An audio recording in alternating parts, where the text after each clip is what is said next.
সিলেট কোম্পানিগঞ্জে দুটি সিএনজি মুখোমুখি সংঘর্ষে বেশ কয়েকজন আহত।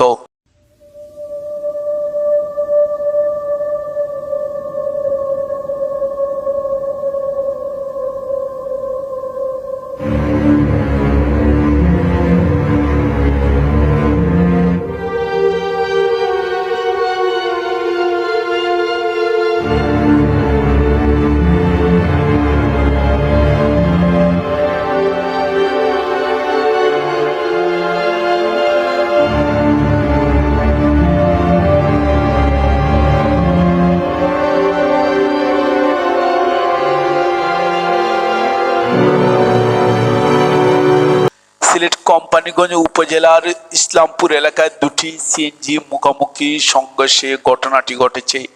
এতে বেশ কয়েকজন আহতর খবর পাওয়া গিয়েছে। আজ সোমবার 13 জানুয়ারি সন্ধ্যায় কোম্পানিগঞ্জ উপজেলায় ইসলামপুর নামক স্থানে এই দুর্ঘটনাটি ঘটেছে। আহতদের উদ্ধার করে হাসপাতালে প্রেরণ করা হয়েছে। ঘটনার খবর স্থানীয় সূত্রে জানা গিয়েছে। সিলেটের কোম্পানিগঞ্জে দুটি সিএনজি মুখোমুখি সংঘর্ষে বেশ কয়েকজন আহত।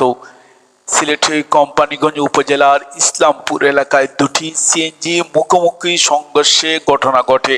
এতে বেশ কয়েকজন আহতর খবর পাওয়া গিয়েছে। আজই সোমবার 13 জানুয়ারি সন্ধ্যায় কোম্পানিগঞ্জ উপজেলা ইসলামপুর নামক স্থানে এই দুর্ঘটনাটি ঘটে। আহতদেরকে উদ্ধার করে হাসপাতালে প্রেরণ করা হয়েছে বলে জানিয়েছে স্থানীয় সূত্রে জানা যায়।